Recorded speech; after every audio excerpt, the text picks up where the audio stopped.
Hello and welcome to I'll Knit If I Want To. I'm Andrea Mowry of Drea Renee Knits, and this is where I try to answer your questions.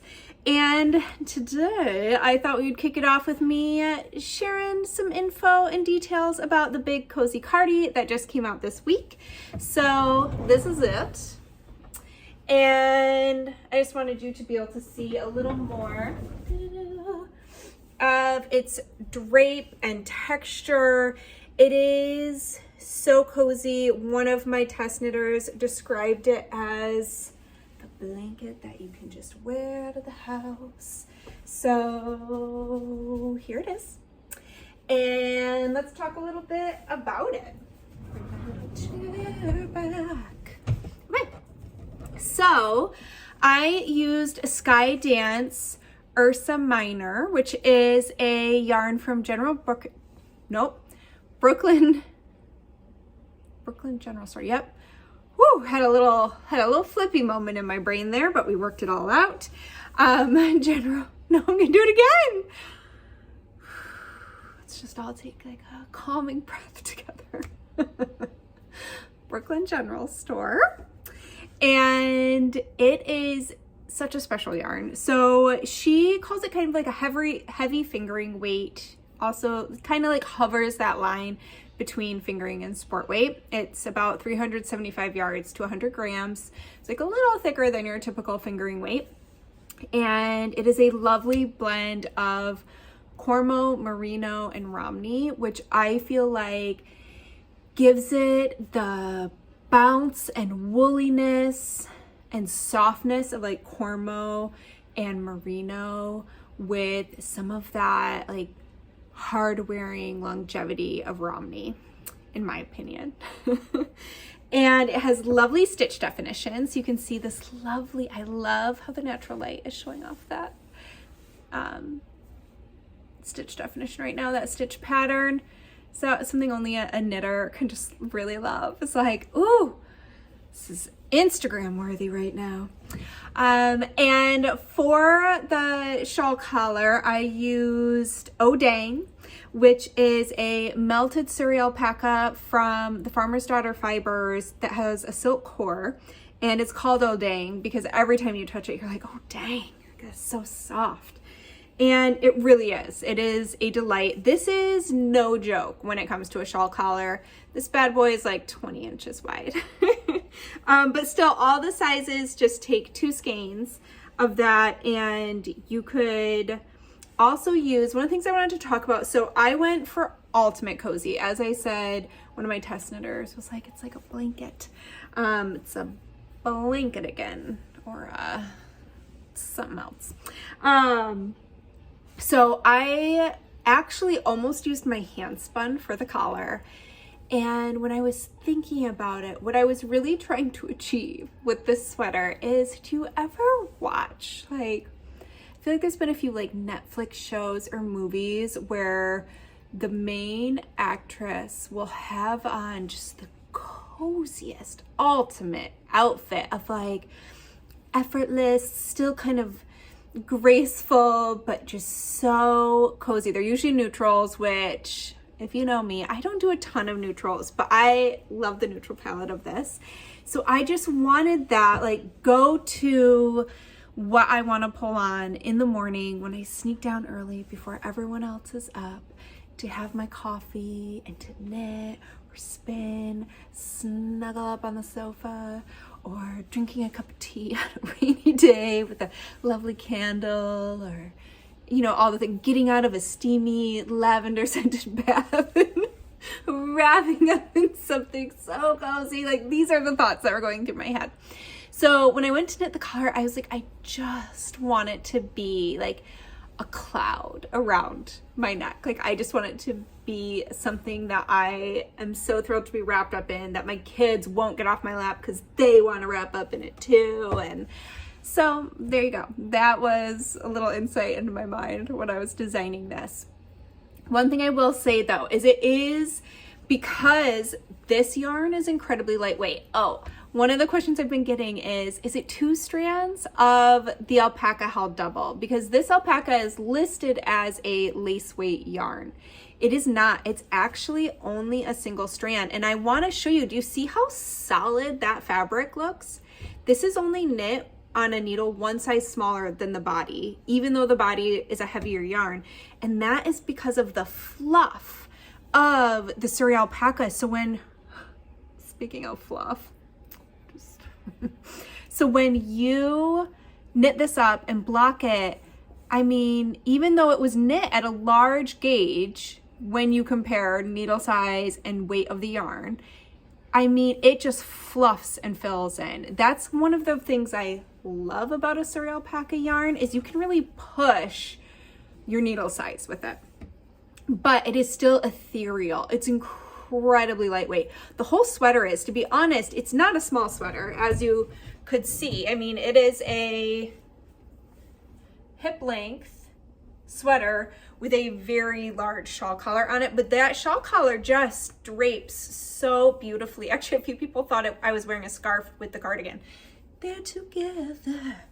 But that being said, because the shawl collar is light and ethereal, cloud-like, it's floaty. You know, like sometimes it might do that just little romantic slip down your shoulder. If that's going to bother you, what you can do is actually just use a heavier weight yarn for the shawl collar. So I wanted to give that tip because I do know that there are some people who are like, can't handle a finicky garment. And there are garments that is their nature. It's like a jumpsuit. I love a jumpsuit. Won't wear one to Rhinebeck. I made that mistake in the past, especially layered under a sweater. And then you have to go stand in line to use the bathroom for 20 minutes. And then you're the person that's holding everybody else up because you got to take off a sweater, unzip the jumpsuit, and it's a whole rigmarole. So if you're somebody who's like, I can forego the super soft cozy to have something that's more stable around your neck and won't be slippy, then I would just use a heavier weight yarn. You could use the same yarn as the body of the sweater. What I would personally do, because I will not forego the cozy, is holding another strand of yarn. You could pick a lace weight. You could even get away with, I think, using more of your MC, your main yarn here, and hold it. You're just gonna have to realize that that's gonna change the gauge of this part, and so you're gonna need to pick up fewer stitches, which, I mean, it's a lot of stitches to pick up, so having to pick up less maybe is kind of like a bonus. But I do give a little tip on that in the notes in the pattern, so that's something that you can check out. And what else? Did I have any other questions I wanted to answer about it? It's a single strand. I covered that. I guess I can't think of any right now. I just wanted to kind of chat about that.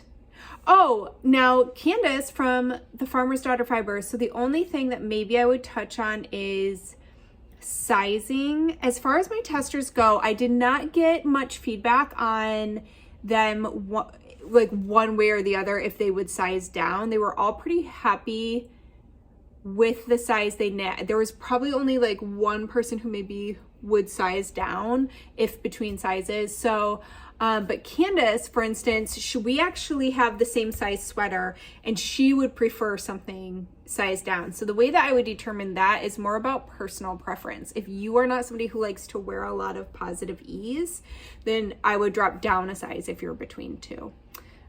So there's a little tip there. But you can also look at project pages and stuff like that. I think are always really helpful to determine what you might like on your own body. So I think that's all for the Big Cozy Cardi. You can find it on my website and on Ravelry.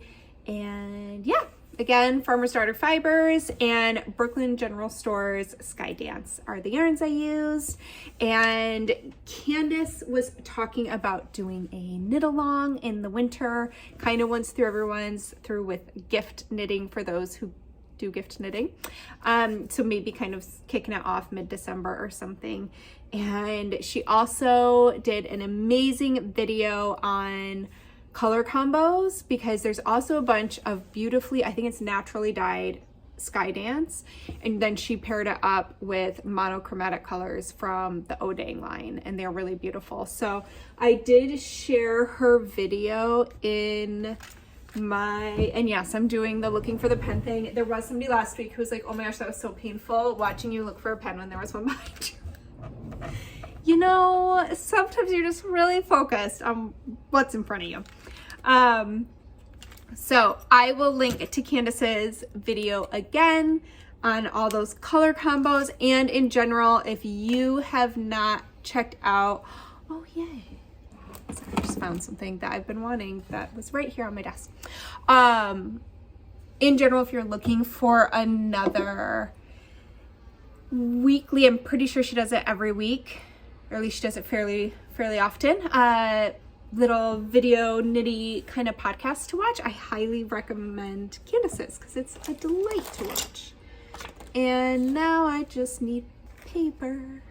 Is there paper behind me that I'm not seeing? I don't think so. I'm just gonna scribble on here. All right, so Candy's video.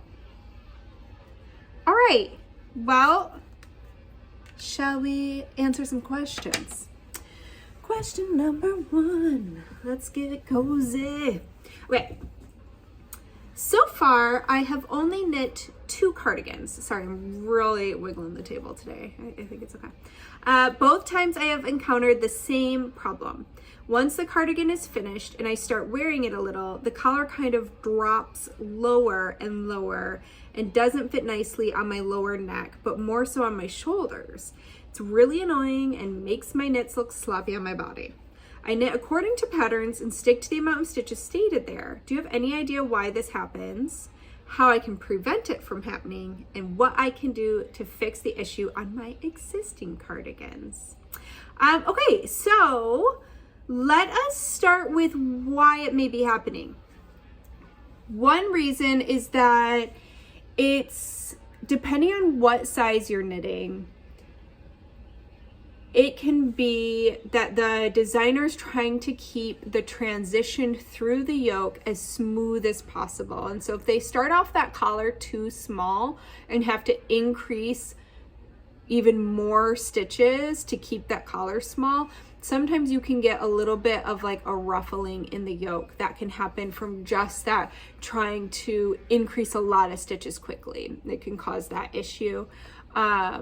Also, because you said, did you say top down? Oh, about to lose this. I guess you don't say that it's top down. Okay. So the good news is if these were bottom up, they're going to be easier to fix. But if they're top down, and what's interesting is I find that you can have a smoother yoke if you have to decrease out a lot of stitches than if you have to add a lot of stitches. So actually going bottom up instead of top down, personally, I think can sometimes be a little bit smoother, because when we're going top down, especially if you're doing like make ones, what ends up happening is you're pulling on that one row below that you're making your new stitch out of. If you're doing make ones, you're lifting up that little bar and twisting it. Well, if you have to do that like every other stitch for a round, you have just tightened that to like, oh my goodness. It's just a lot of increasing. So it can cause like little holes or to have a tight ridge in the sweater. So anyways, I think that that might be why the designer is starting with maybe more stitches to help try to keep a smooth yoke if they are doing it from the top down. So the other reason why, because it sounds like when you finish it, you like the size of the collar, and it's over time that it's losing its bounce back. So my next question would be is what kind of yarn are you using? Are you using a yarn that doesn't have much bounce back? So superwash yarns and plant-based yarns would be like the two that, and alpaca. Those would be the three that jump to mind like right away. So we really, in the ribbing of our sweaters, we want it to have that memory and that bounce back so that it doesn't continue to just open. Now, I think no matter what, all sweaters, the collar is going to grow a little bit over time just because the entire weight of the sweater is resting on that collar. So it's gonna pull it open a little bit. So that's kind of a good note to keep for any of you who sometimes feel like the collar looks really, really small when you're starting a sweater. Don't judge it too early, because it's amazing how even if you try on your sweater when you're like still knitting through the body, but before you have gotten to adding your sleeves, once you add those sleeves, it will actually like pull your collar open more. So try to reserve judgment until a little further along in the process, but I digress. So looking at what is the fiber content of the yarn you're choosing to knit your sweaters, and is it something that's prone to stretching out, which again would be like superwash yarns, alpaca, and I think cotton and linen and bamboo for sure can all have those, like they kind of stretch and don't have a lot of recovery. That's the word I wanted. So paying attention to that. Now let's jump to fixing it, and then we're going to go back to the very first question. So as far as fixing it on your existing cardigans, there's a couple things you can do. One, you can try feeding in just a little elastic thread through your collar to just tighten it up. And I think if you even search for that on YouTube, you can see people doing it. And that can be a really brilliant way to quickly mend that cardigan so that you'll want to wear it more often, and just tightening it up. Another thing that you could do is you could snip in. Again, I don't know if you knit these bottom up or top down. If it was bottom up, I would go ahead and pick out my bind off edge and take it all the way down to the collar, and I would decrease out stitches. Or if you're picking up stitches, I would just go ahead and unravel the whole collar and pick up less stitches to give you a tighter collar, and then bind off. Okay, so what can you do? How can I prevent it from happening? Okay, so as we talked about, check out your yarn and just see, are those prone to kind of stretching over time? And what I would do is, sorry, I was just thinking if you specifically state cardigans. I was just kind of trying to look real quick to see if there's any more information in there that I glanced over. So what I would do if this is looking like it's just going to be an issue, I would go ahead and I would skip the collar cast on if you're knitting top down, and I would cast on the number of stitches you need, but then I would jump right into the pattern, skipping the collar. I would then knit the whole sweater, and I would go back and I would knit up, I would pick up and knit the collar at the end. That way you have total adjustment power over that collar. One thing to consider here, and then I'm going to continue on how I would do that collar, but I just want to say quickly, you're knitting cardigans. If you have a button band, I recommend doing the collar first and then dealing with your button band, okay? Just because it's generally how we see collars. I think if your collar comes over the top of your button band like this, it might draw your eye in a funny way, or you might not like it. So just keep that in mind. Wait to do your button band until you've got your collar all sussed out in the way you like it. And so yeah, I would go back up to the top. I would pick up the amount of stitches that you would like for a good fitting collar. So you could always start with the recommended what's in the pattern, or you could go down a needle size to knit that collar. You could cast on fewer stitches as long as you're staying in whatever stitch repeat you need for the ribbing or whatever that collar is. And the good news is, if you finish and you immediately don't like it, you can unravel it. If you wear it for a week and you realize it's too big, you can unravel it and start again. That is the only part where it's going to get tricky with your button band, because I really do think you should do the button band after. So you know what I would almost consider doing is knitting your collar. Know that it's gonna, you're gonna end up adding your little button bands, which is gonna shift the total distance, but not hugely, and this should be at least enough that it's not on your shoulders, and wear it for a week before finishing it and adding those button bands to make sure you don't see any residual dropping down that you don't want, And then when it's where you like it, add those button bands and finish up your sweater. So I hope that made sense. I kind of jumped all around there, but I think that really doing your collar at the end, and especially I think that's a great trick for pullovers. I get questions on collars a lot. I've talked about it quite a bit, but I did just want to touch on it again because it is one of the ones I see frequently coming in from y'all, that collar sizes and the frustration with that. And so I think that leaving it to the end is such a brilliant way to do it because you can size it how you like it. Also, remember, you can knit any depth of collar. So again, we also talked about in a previous episode, you can knit that collar a little bit deeper if you want to, which is also gonna help kind of close it up a little bit. My personal fave is about 2 inches on the collar. So there's some ideas for you, but if you do it at the end, you can really fine tune it and make it what you love. And we want to love what we make. So, all right, next question. So this is continuing the conversation on collars. I would like to ask how to go about modifying a top-down collar. I had to say collar too many times there. How to go about modifying a top-down collar yoke sweater's neck from crew neck to turtleneck. Do I have to change the needle size for ribbing? Do I pick up the same amount of stitches from the cast on edge? Any other things I should think about before attempting it? So, okay. This is interesting because it kind of sounds like you are already working with a pattern that you want to do this to, and you are asking if you pick up the same amount of stitches from the cast on edge. So did you work this sweater from the top down, but then you do the collar after, like we were just talking about in that first question? Sorry, there are some fuzzies flying around my face.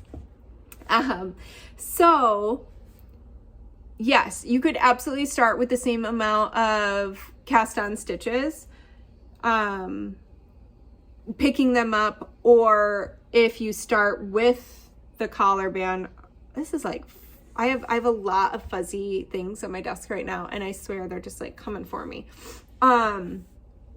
So if the pattern has you start with the actual collar, like a little, maybe it just has a little ribbed crew neck or something, I think I personally would do what I was just talking about in that first question, where I would go ahead and jump to just casting on the stitches and going right into the body of the sweater, right into the yoke of the sweater. And I would deal with the collar at the end for a couple reasons. One, you're doing a turtleneck, and depending on how much stability you want that turtleneck to have, if you start with the turtleneck, now the whole sweater is going to be kind of pulling that down.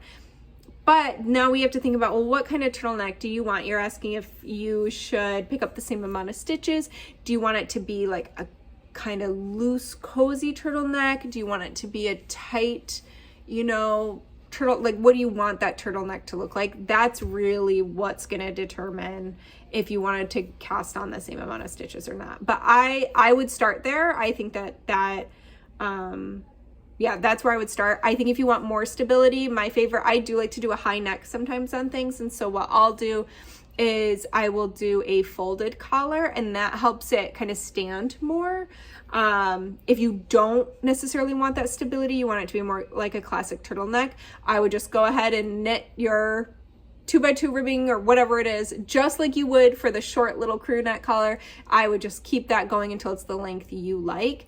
And the nice thing about doing it at the end of the sweater is you can try it on and you can see, okay, that's at a place where I like it. And just make sure you use a really nice flexible bind off, because you're gonna have to pull it over your head. But yeah, easy peasy. That's actually a great modification. That shouldn't be too difficult. And you technically could start with the turtleneck and work all the way down. I just personally think picking up stitches will let you modify it if need be along the way. All right, next question. I struggle with patterns that have at the same time instructions, especially if such instructions involve continuing a cable pattern or other complicated stitch pattern while also integrating decreases or increases. Do you have tips for how to keep track of instructions that require the knitter to track multiple things simultaneously? I sometimes get so confused that I write down what I should be doing for every row. So this is why when I really got back into knitting as a teenager, I had my little knitting notebook, and I would do the same exact thing. Like, I like to make myself a tick sheet where I go ahead of time, because the thing is I really want to be able to just relax while I knit. I do like things that I have to really kind of think about as I'm doing it, but I don't want a chance messing up, and I don't want to feel stressed or anything like that. Like, our knitting should be joyful. And so what I like to do is just write, like, any time that something special has to happen. So I like to make a little chart, and I would be like, okay, row 18, I need to cross my cable, and then on row 19, I'm going to increase. And I do, because that way you can just go through and you can just check it off as you go, and it also helps you keep track of what row you're on. Now, a couple other alternatives. I also love having, like, knitting and spinning and sewing notebooks, because I go back and reference them again, and they're also, it's like a diary or a journal of the things you've made, and I just think that's fun. But another idea would be, let's say you're specifically doing cables. I would maybe print my cable chart, and then that way, that's already all set for me. I don't have to write any of that out. I've got my cable chart, but then going next to the row numbers, I would then put my little, like, okay, this is where shaping's occurring that I need to make sure I do at the same time. When I find that it is tricky, like in my rose cardigan pattern and in my spark and spice patterns, I actually include little tick sheet charts, so that, because I wanted to make it easier for people.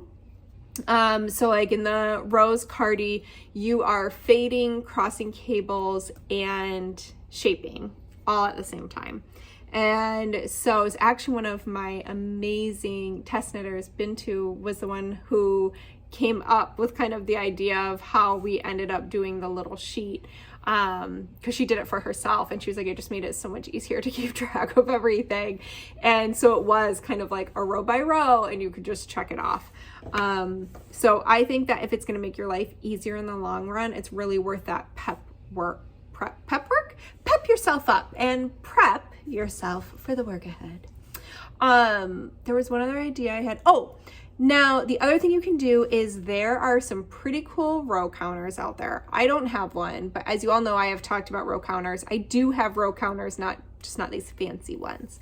But there are some row counters out there that you can count multiple different things at once. So you can track, like, this part is my cable crossing and this part's my increasing. So those are pretty cool. I wish I could tell you what the name was off the top of my head, but I can't. But I bet if you did a little internet search, you could find it. I know that there's at least a couple out there. So that might be a way you could track it as well. But I personally love the old pen to the paper. And even sometimes I even keep it really, really simple. Again, I love a row counter. I'm going to see if I have one in this little pouch. Nope. Just a lot of embroidery thread. So I just lost my train of thought. Oh, okay. So I do love using a little row counter. I've shown them to y'all before, but what I will quickly do, I don't necessarily like make myself some beautiful chart or something. I will just write a list in my notebook of my rows, and on special rows, I just write like CC, cross cable, or increase. And it's literally like just like 2 little columns. And then I keep track of where I am with my row counter, and I cross them off as I go. So I hope that helps. All right. Oh, and also always make sure you read through the entire section before starting, because I think that's where a lot of people end up making a mistake and having to go back, is they kind of just start working through the section right away, and then they realize they were supposed to have already implemented something else in that same section. So just always make sure you read through the whole thing. And if it does feel a little confusing, also I like to keep in the back of my mind that sometimes when we just read something, it can read kind of confusing. We're like, what are they talking about? But then once you start doing it, you're like, oh, okay, and it all clicks. So don't let it overwhelm you, and but skim through it so you know what to expect. And then as you get going, I think it becomes a little more intuitive. All right. What's funny is I actually added an extra question today because last week was a pretty quick one. I got through all the questions so fast. I'm like, today we are already at a half hour and I'm only halfway through the questions. So good job, Andrea. Let's pick up the pace. All right. As a new designer myself, I was wondering how one finds an editor for patterns. I heard you mention the lovely Megan, that is my tech editor. And I was wondering how designers find tech editors. So, it's interesting because my story of how I found Megan's a little different. Megan was actually a designer herself, and she ended up test knitting one of my earlier patterns, and she was just so amazing that I was like, have you ever thought about tech editing? So we just had a really natural evolution with each other. She unfortunately is not taking on any new clients right now, but I did a quick little search and there are Ravelry groups for budding designers for resources, and there are tech editor groups. And so I'm going to link a couple of those below, and you can definitely check those out if you're on Ravelry. I also did try just doing an internet search for knitting tech editors, and a number of things popped up. So thankfully you can search pretty easily. Another great way to find a tech editor is if you are able to go to any of the knitting events, there's Rhinebeck coming up next week, but Vogue Knitting Live, those kinds of things. And I think that there are, if anybody else has other resources out there, because I went about it in a non-traditional way, I haven't actually gone through the process myself. But word of mouth is also great if you have any designer friends, asking them who are they using, if their person's hiring, because it's also a great way for tech editors to get more clients as well, if we can all share that information. But I'll put those couple of links I found below those Ravelry groups because I think that's a great place to start. And yeah, that's where I would start looking. But if you can make it to an event or even your local yarn shop and see if, I think sometimes tech editors will leave their business cards and things like that, or they can just put the word out that you're looking for somebody and they might have a customer come in who is a tech editor. All right. I recently heard from another knitter that winding yarn directly from a hank into a yarn cake using my ball winder pulls the yarn too tight and therefore may affect gauge over time in my knitted item.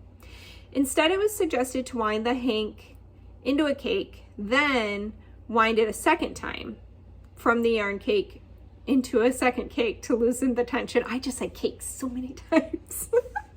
Is this a thing?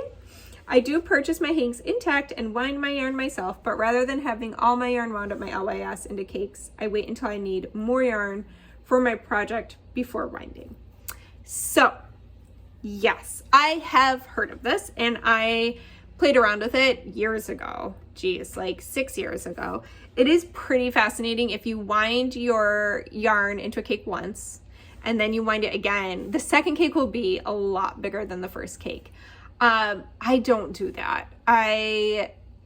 For a couple reasons, and anyone out there who has maybe played around this, done some experiments, I would be really interested to hear what you have to say. But in my experience, there's a couple things. I don't want to mess with the twist on my yarn that much by winding it again and again. And life's kind of too short for me to double wind my cakes. I do think it's great that you wait to wind your cake until you're ready to use your yarn. I prefer to leave my yarn in skeins until closer to when I want to use them up. So I think that's great. I don't think you need to double wind your cake. You will see a difference in cake size, but what I have not noticed anything going awry in my knitting from not double winding my cakes. And let's talk about cake for a minute here. So if you are into baking, I used to be a pastry chef.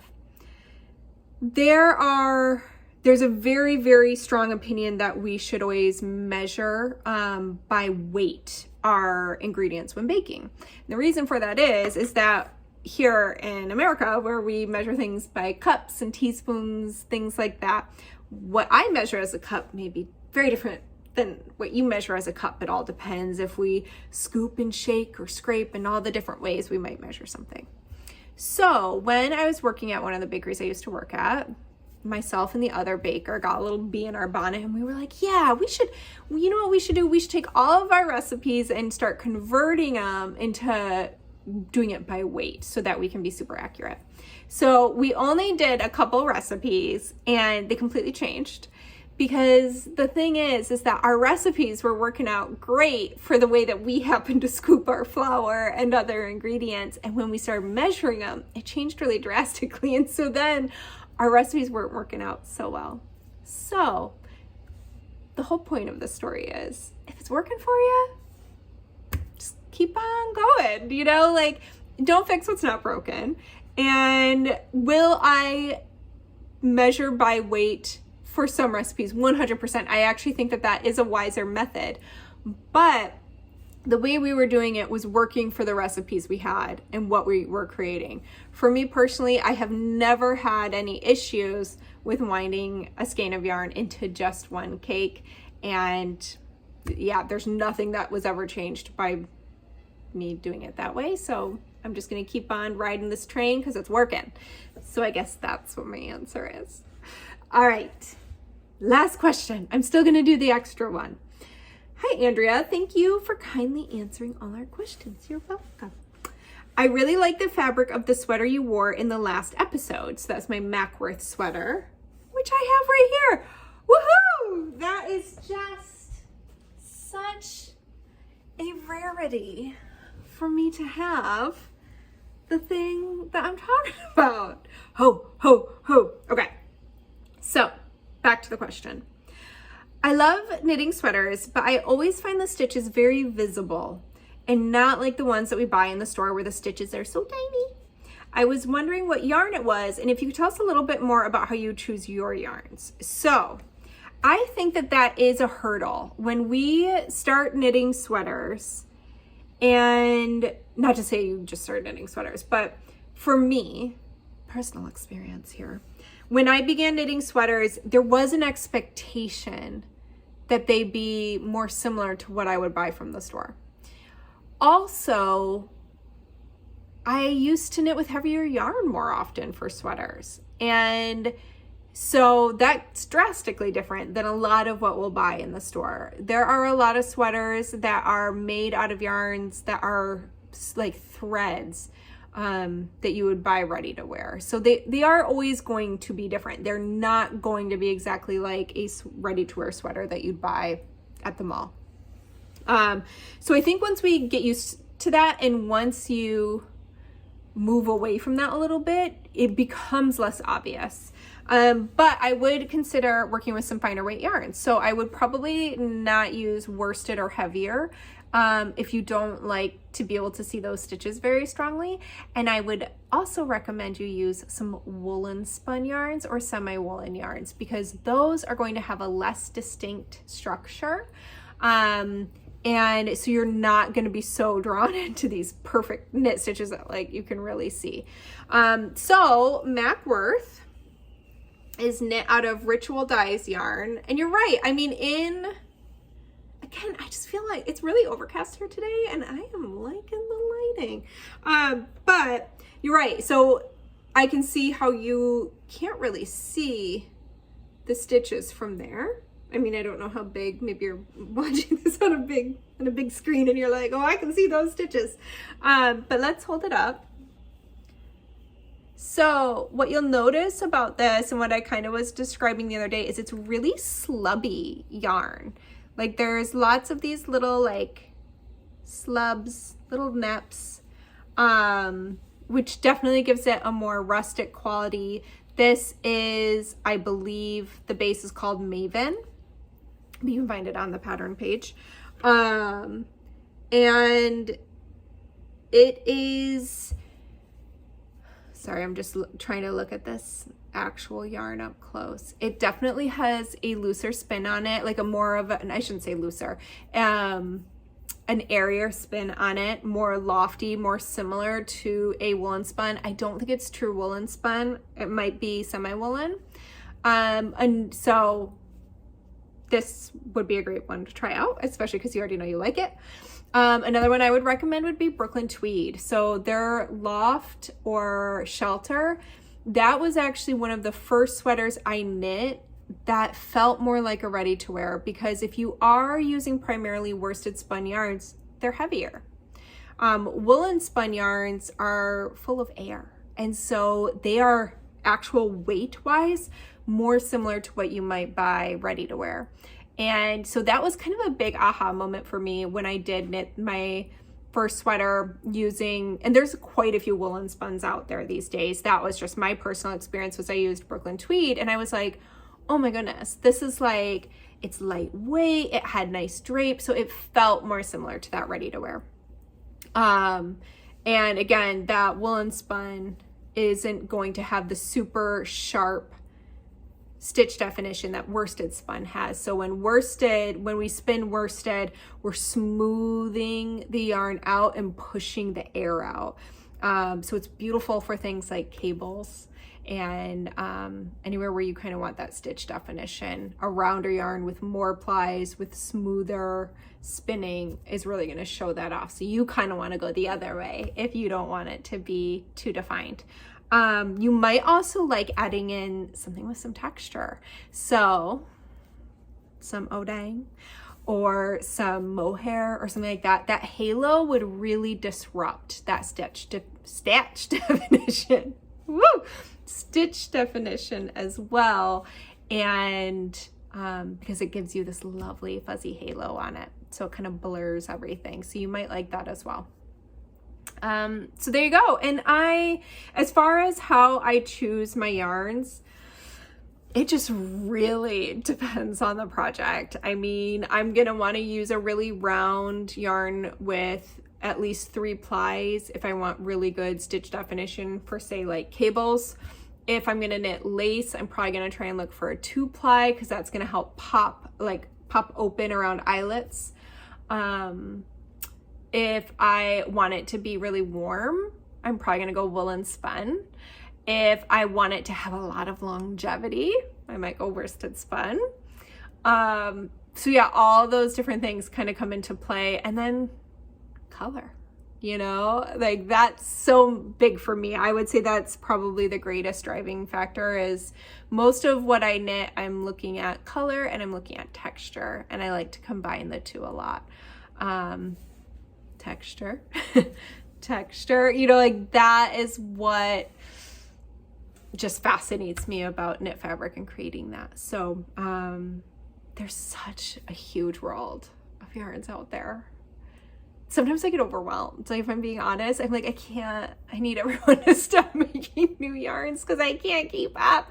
And then I want to make all the yarns. So there are endless possibilities out there. So I think finding maybe a couple good workhorse yarns that you really like for your sweaters is a good place to start. So yeah, but yeah, there's so many beautiful things out there. All right, well, I was so chatty.